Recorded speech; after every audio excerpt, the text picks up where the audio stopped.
How to recover Valorant hacked account. Hello guys, this is Atticus and welcome back to another tutorial video. In today's video, I'll teach you guys how you can recover Valorant hacked account. So without any further ado, let's dive right into it.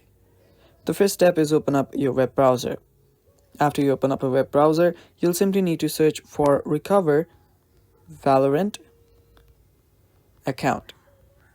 After you search for that, and there you will see recover your account by Riot Client. Now there is also a website by Valorant itself, so you can use that as well.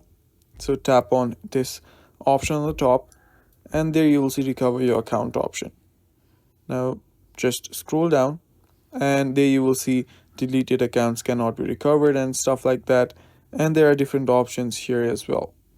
Now what you can do to recover your account is that simply tap on an automated recovery tool, begin this, tap on that, and now you'll need to put in your username, your Riot ID, your extra details such as if you've ever played League of Legends in this account, your date of birth and stuff like that. After doing that, you'll need to tap on next and you'll just submit a ticket and they'll just get you sorted out. And that is basically all for this video guys. Thanks for watching. Stay tuned.